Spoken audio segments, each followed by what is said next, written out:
So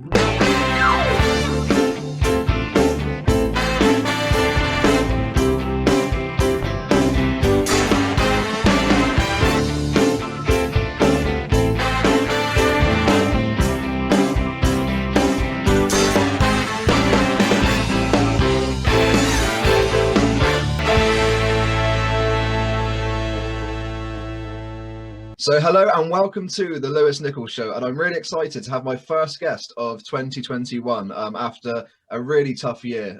It's great to have you on. So let's say hello to Chris Difford. How are you? I'm pretty good. Nice to see you. You too. I mean, I was saying there, last year was an incredibly tough year, and we're going back into this year where it's even more difficult with this third lockdown now. I mean, how have you found the lockdown? Has it given you a chance to be more creative, or have you got to work on projects that you kind of put on the back burner for a little bit? At the beginning of each lockdown, I struggle for a couple of weeks or a week just to try and get used to what it means for the world. And then things start falling into place as they're supposed to, I guess. So I've been teaching songwriting online, which I really adore doing, and I do Zoom concerts every other week. I've got one this weekend for the Royal College of Nursing, and so far we've raised £35,000, so it's pretty good going. I mean, we're going to talk a lot about your music side of things today, but I mean, you're a great supporter of, helping people with addiction, mental health problems. I mean, you see on your social media, you share a lot of support so people can reach out to people. And during this lockdown, it's a difficult time because a lot of people are on their own. Your freedom's kind of taken away from you. And I know that you help a lot of charities. So have you had people reach out to you and say that they're struggling and you've been able to actually help them?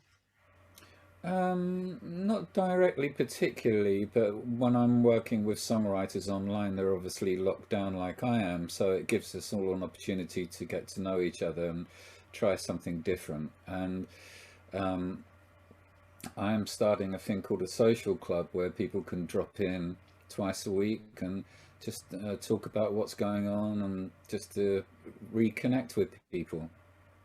Well, I wanted to go back, really. This is to the very beginning now for you, which is where your love and passion for music actually came from. Were you kind of brought up in a musical family? Like, where did that love come about for you? It came out of being sort of in a boys' school and not hardly any of us wanting to do anything apart from listen to music. And we had a really great art teacher who let us play records. And from that, it grew into wanting to be in a band. And so there was nothing else I really wanted to do from the ages of 15, 16. I just wanted to be in a band, and luckily that's all fallen into place. But obviously, we know Squeeze is one of the great bands, but how did that actually come about for you, in regards to actually forming the band, and how did Glenn become involved, at the very beginning? Well, it's well documented that I put an ad in a sweet shop window and for a guitarist, and Glenn was the only person to answer the ad. And here we are, 48 years later, still writing songs and still getting to know each other. I've known him, almost as, I mean, he's like a family member in some ways. So it's quite an extraordinary journey that we've both had. And when you think about Glenn, I mean, because you two, when you come together, it's like a magnet and a fridge. You just come together and then greatness kind of is the result of it. But what is it about Glenn that you feel is the reason you work so well together? Because you do. It's like you're, Morecambe and Wise, like those great double acts that just come together and make great things. I think we're very different as people, and I think that's probably what keeps us together. There are a lot of people I know that I get on with and have a lot of similarities, but that's a different kind of friendship. A musical friendship like this is really born out of our songs and our band, and the dedication to perform and get things right whenever we do go on the road.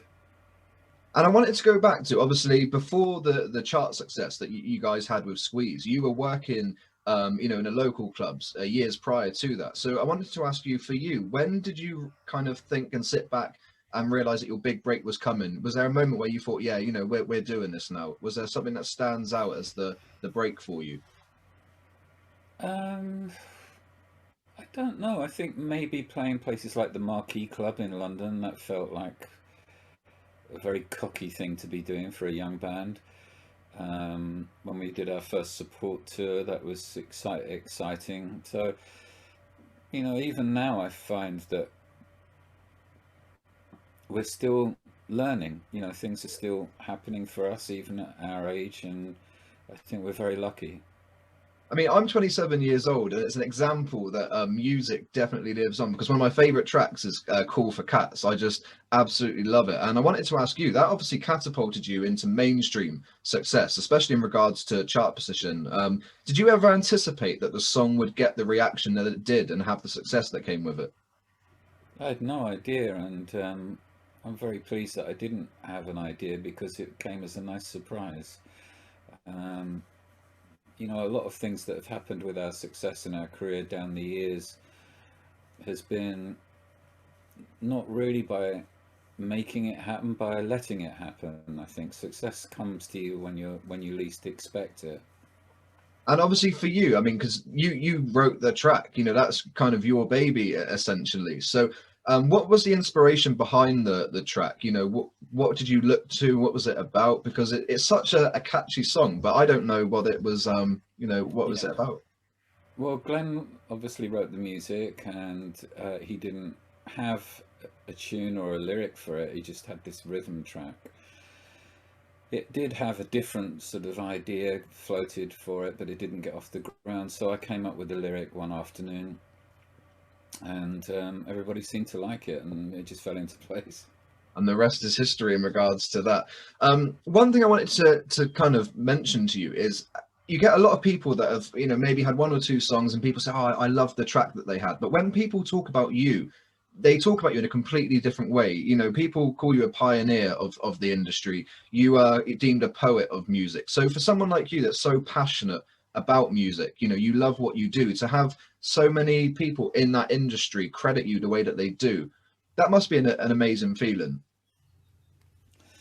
Yeah, I mean, I don't really think of it like that. I think we've got a fair amount of respect over the years for the things that we've done and the things that we stick by. And that's because we've got a dedication to our songs, and we love our songs, and we love our band. So um, when it's time for us to go back out on the road, you will see more love. And obviously, during the 80s, you guys were having huge success, especially in regards to, as we were saying then, the charts. But when the band split originally, that came as a shock to a lot of people. I mean, what was the reason behind that? Because I guess it wasn't something you took. It wasn't an easy decision to be successful and then actually disband this group. To be honest, we were just knackered and we wanted to have a break, but we thought that it would um, be the right thing to sort of split the band up. But I don't know why, but we just did that. And in retrospect, we could have just taken a sabbatical, maybe. I mean, when you look back, I was going to kind of say, do you have any regrets about that? But would you say that you kind of made you look at the band differently? And when you actually came back in the mid 80s, that actually things were better because you had that break. You probably appreciate things slightly more. Yeah, there was a fair amount of yeah. I guess when we got back together, there was a completely different relationship within the context of the original lineup, which then changed, of course. But yeah, it was. I mean, everything we do is a learning curve, I hope. I mean, when I was at school, most of my friends would be listening to Eminem, 50 Cent, Snoop Dogg, but I was into Squeeze, Jaws Holland, music like that. And I love seeing when you, and because you obviously go on Jaws Holland's show a lot, the Hootenanny, we seen you just a few days ago, and you guys have this incredible chemistry. So what's it like for you to go on and perform with him? Because you do have that natural kind of chemistry together. Yeah, it's unquestionably a very solid friendship. We always revert back to 16-year-olds when we see each other, even though we're in our 60s. That's a great thing, I think. That's a great thing. And I love singing with the orchestra. They're wonderful people. And I'm very honoured to be asked, to be absolutely honest. When you say that you turn back into 16-year-olds, I mean, what kind of, because I'm just imagining you two kind of partying backstage or doing things that you shouldn't, what kind of things happen that make you feel like you're 16 again? Just a sense of humour, I guess. It's kind of, we have a lot of fun together, and we've got a lot of history with Gilson. So there's more original members of Squeeze in Jules's band than there are in Squeeze in some ways. And one thing I wanted to ask you is, obviously, during your career, have you ever had the chance to work with somebody that you once looked up to as a hero, or someone that, when you were a kid, you looked up to them musically? Have you ever had, got the chance to work with them later on? Well, Elvis Costello produced the East Side Story album, and I always looked up to him, and I still do. He's a fantastic songwriter, a wonderful human being, and I was very grateful to make that record with him. And another thing I wanted to speak to you about is, in America, it's hard for British artists to make it, especially in regards to successful songs and things like that. But you've done that. You've had your music hit the charts. You've toured. So how did that come about for you? And why do you think that America took to you so well? Because as a band, you're very British, but they love you over there. Well, I think it was just a lot of hard work. We toured constantly for, a few years, 3 years, 4 years, and we still do. We go back over and we always spend 3 or 4 months of the year sometimes there. It's a big place, and it takes a lot of rubber on the tires to get around. So, we were in those early days prepared to do that at any cost, and that's kind of what helped us break through, I guess. I mean, you're still going strong as a band, and I think one thing I think is incredible is you look at how long you've been together as a band, and your new albums are still hitting the album charts. I mean, that's incredible, and that must be a good feeling for you, because you stay true to yourself as artists. The music is what we would expect. It never gets timeless. So for you to put out a new album after so many years and then it hits the charts must be a good feeling, in many ways for you as a band. Yeah, I don't follow the chart, so I don't. I'm not. It's not something that keeps me up at night. I don't think it ever did. It's kind of just it's part of the journey. If you're successful, of course. But I don't know. There's a nice feeling to be had when the record does pop up on a chart and someone mentions it, but I don't go looking for it. And a few years ago, you released your book, and I know that must be for someone to put their kind of life out there in a book. It is a kind of a strange experience putting it together. I mean, what made you feel like now's the right time to put this out there and share so many stories? I think the story that I wanted to tell was about recovery and about how being in a band can be difficult if you've got problems with depression and addiction. And it wasn't so much about the band, it was more about my journey and how I managed to cope. And then it sort of it was an interesting process that happened really quickly. I didn't expect writing a book to take that amount of time. But yeah, I'm very proud of it, and some of the most of the reviews that I've had for it have been very strong, so I stand by it. And you've been very open and honest and supported many people, in regards to battles that you overcame in regards to alcoholism. And you said that you had such a supportive friend group around you. I mean, you've mentioned it numerous times, but how important was that to have people that genuinely cared for you as a person and wanted to help you overcome what you were going through? Because that must have been instrumental in the recovery for you.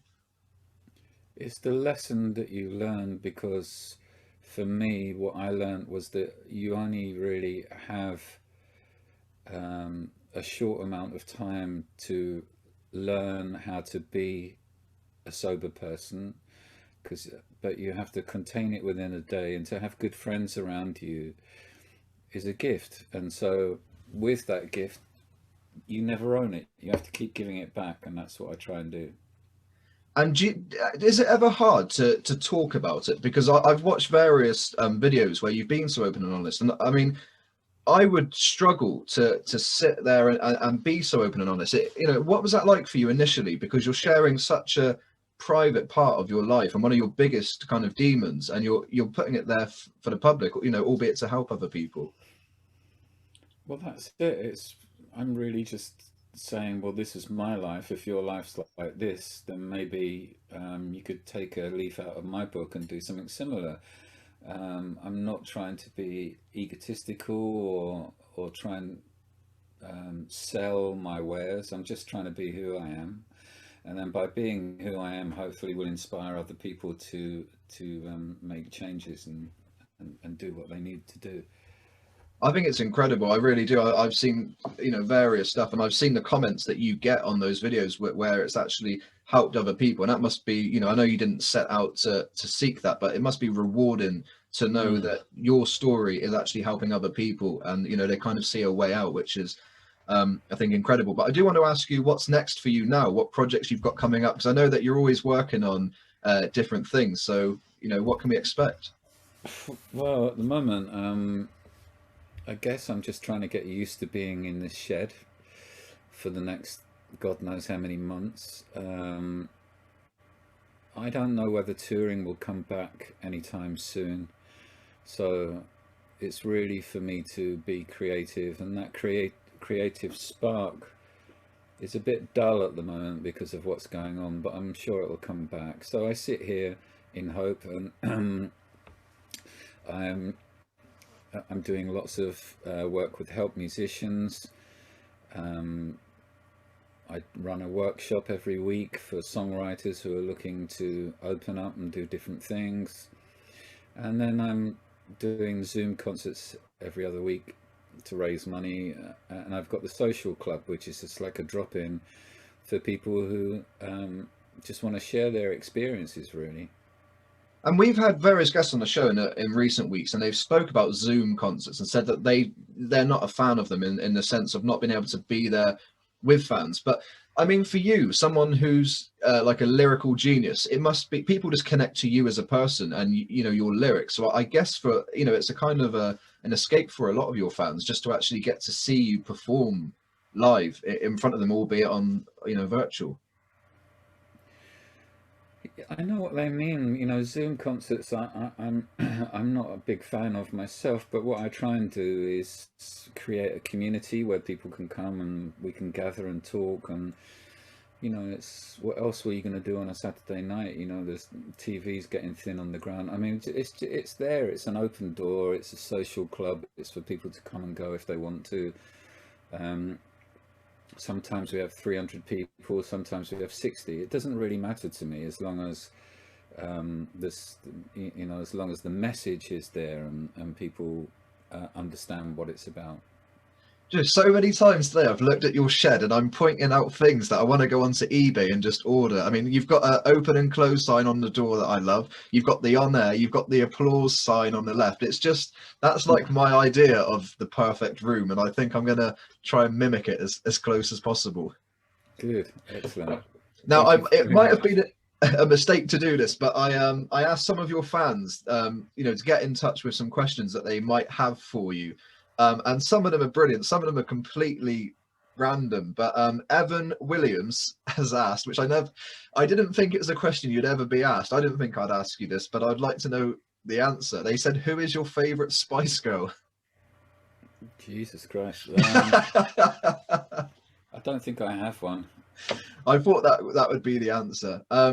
Julian Hedger said, "When is he going to do a cover version of World Without Love?" Wow, that's a good question. I love that song, and I would love to do a cover version of it. And yeah, maybe that will give me something to do in the next couple of weeks.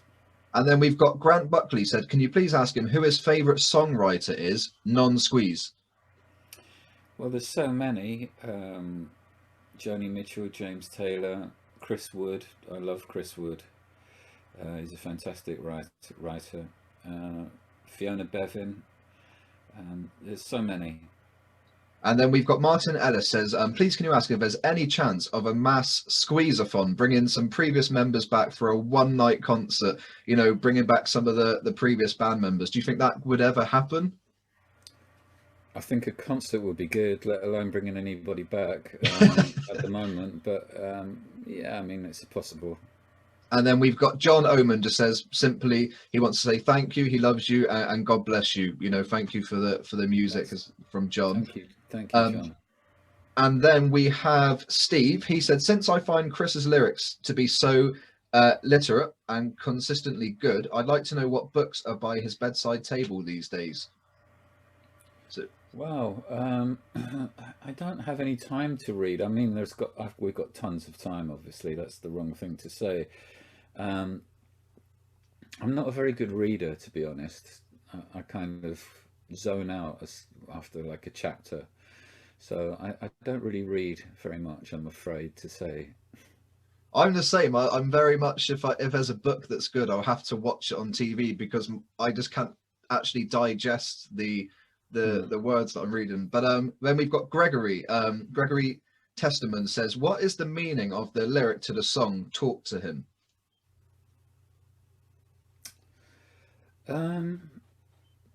Well, that's so far back, I'd have to really come back to you on that one. I can't think about it straight off the top of my head.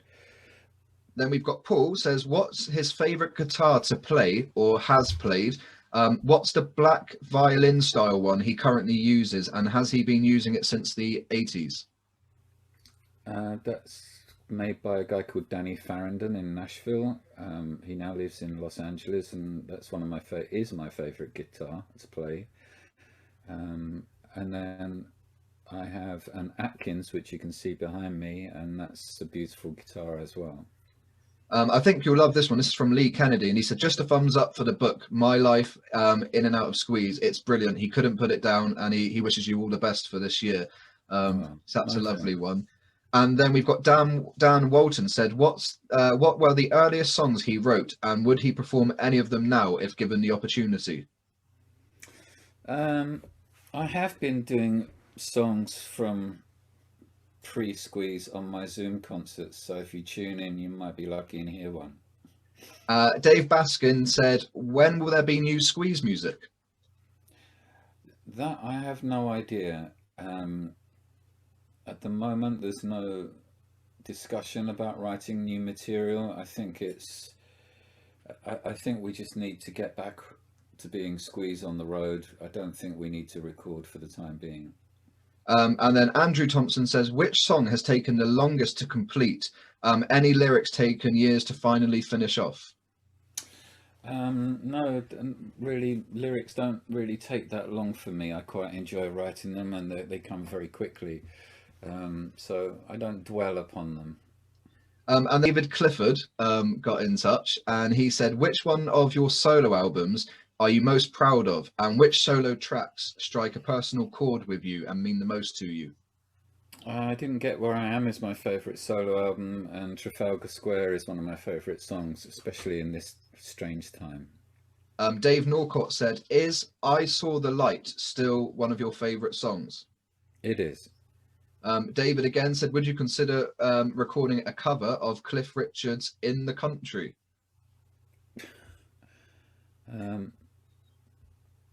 Yeah, why not? I was going to do a couple more. Shelley says, I read that Up the Junction had more verses that Glenn cut out. If that's true, do those verses still exist? I can't remember. I think there was one other verse, but I don't know where it went. And then the last one I'm going to ask is from Leslie, and she said, which band other than Squeeze would you have liked the chance to have joined if there was an opportunity? Yikes, that's a difficult question. XTC maybe? Do you know, it's been an absolute pleasure for me to speak to you, because like I said, I'm genuinely a fan of your music, and just to hear about your incredible career so far, and the fact that it's still going with so much success. You've stayed true to yourself as an artist all over the years, especially when it comes to writing. So thank you so much for taking the time to actually let me interview you. And I can't wait to show my mum and dad this, because I grew up to your music. Thank you very much.